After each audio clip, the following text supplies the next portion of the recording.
And when you're ready, just give me a nice big breath into the rib cage. Inhaling, exhaling. And the next time you inhale, we're going to lift the head. Tailbone lifts to a point that feels good for you. Reach forward with the breastbone, and then as you exhale, let your head drop. Tuck the tailbone, tuck the chin, scoop the belly, draw the navel to the spine. Feel those abdominal muscles. Inhaling one way, don't crowd the neck. Exhaling the other way.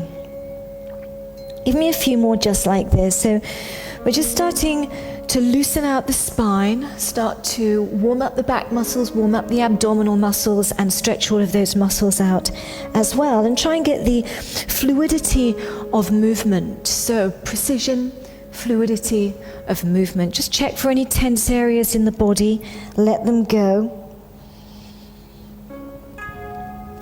Now, if you're a little bit stiff, you might want to spend a little bit more time warming up. Otherwise, we're going to come back to a nice neutral spine. And as we exhale, we're going to take one arm, slide the arms close together, keep the hips still, come back to the center. And then exhale, slide through in the other direction. And just keep it going like that. We'll have about 5 sets. So this is really just to prepare your body for movement. I think we've got about 5 exercises all in quick succession. But of course you can take them as slowly as you wish. You may not want to do all the repetitions. So let's just take one more each side.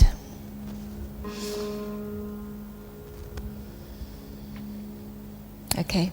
The first exercise we're going to do is a double leg kick. So we lie face down. This is going to warm up the back and really work the back muscles, the glutes, the legs. It's going to give your upper body a really good stretch as well across the shoulders and into your arms.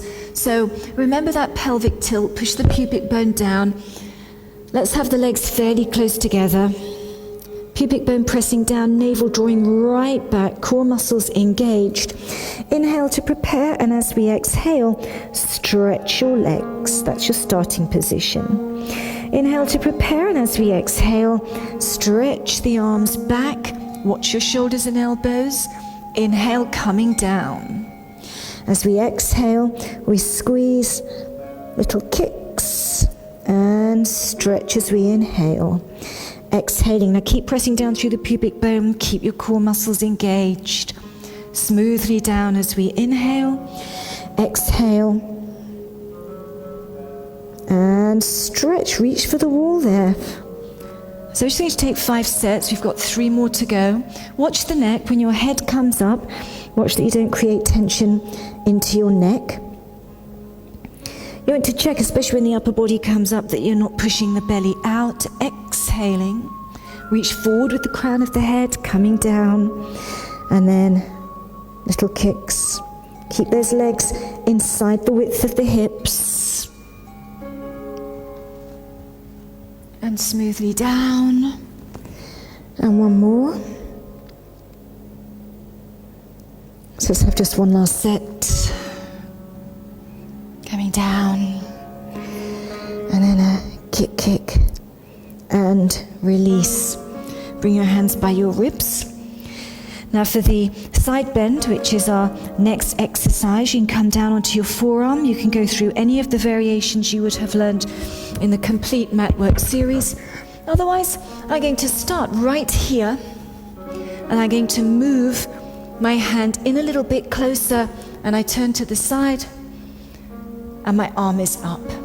I'm going to inhale down. Now you can turn the hips, keep your balance, exhale up.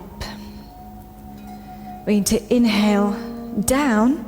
Use your core muscles. So the sequence here is very important. Start with the pelvic floor, lower abdomen draws back. We breathe into the rib cage and keep that shoulder well away from the ear. Both shoulders should be well away from the ear.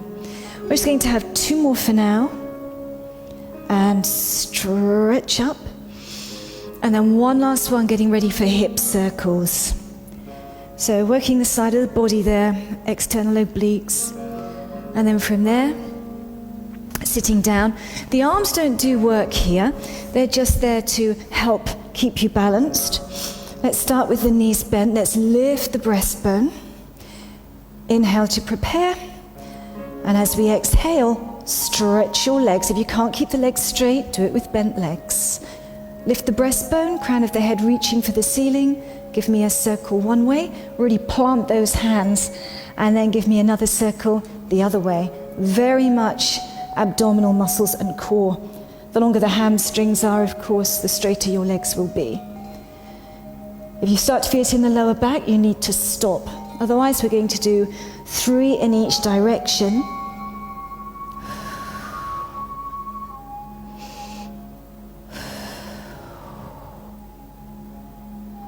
Let's have one more set. Keep the breastbone lifted, no pressure in the back, pelvic floor, remember.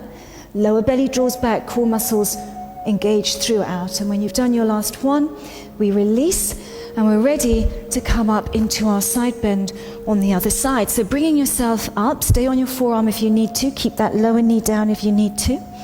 We inhale and we come down. And we exhale and we reach and stretch, shoulders away from the ears. Think about where the shoulder blades are. Also, don't just let your arm prop you up, push away. Pushing down through the feet. And lift. A couple more will do. If you want to slow it down and just do 3 or pick up the pace and do a few more, then go ahead. One last one coming up. Okay, and we're coming down ready for the roll up. So, legs are stretched. Inhale, and as we exhale, scoop the belly, reach forward for your toes. Inhale, sit yourself up. Exhale, let's roll down. Now don't worry if you only go halfway, that's absolutely fine. Stretch the arms back behind you. Let's inhale, raise the arms. Let's exhale, chin to chest. Now again, I'm going for 5 of these. And reach forward. So some of you may not be able to come back up again if you go all the way down, you just go halfway. But some of you actually might be finding that this is quite easy, and we can make this harder by changing the position of the arms. So for example, you could fold your arms over your chest. If you find you can't get back up, then just stretch your arms out again and reach forward. So you know from the neck pull, if you take your hands back behind you, if you can't get back up, then go ahead, bring your arms in front and stretch. Keeping the arms up high as well makes a big difference here. And then lifting. Watch where your shoulders are. Try and relax the legs. Remember, start from the core and stretch. And this time you're going to stay down so you can bend the knees. We're going to roll back, ready for scissors. So we come up, drop the hips back, wiggle yourselves up nice and high. No creases across the waist. Stretch the legs. And then when you're ready, we can exhale, we can inhale, we can exhale, we can inhale. So the range here really depends on how balanced you are. Watch the neck, reach the crown of the head way back behind you. You don't want to be relying totally on your arms to prop you up. We want to look at the neutral line through the spine, and then the legs just counterbalance each other. You'll feel a stretch through the back of the legs. Use the core muscles. One last set will do. And then we stretch both legs over. We bend the knees. We roll down. We find our neutral position and tabletop. So you know all the principles. Tray of marbles resting on the pubic bone and the hip bones. We come up with the upper body. You can inhale, exhale, inhale, exhale, inhale, exhale. Core strengthen. So no marbles should be rolling here. You could inhale, one set, exhale another. So of course, if you're speeding up the breath, you'll be doing more repetitions. If you slow it down, you'll be doing fewer repetitions. So about 10 complete breaths would be good. Drop the shoulders, stay right up onto the tip of the shoulder blades. Let's just have one more complete breath. And now let's release, exhale, draw those thighs to the chest. You can take your head to one side. You can take your head to the other side. And you can roll yourselves up. And that's it. That's the first flow.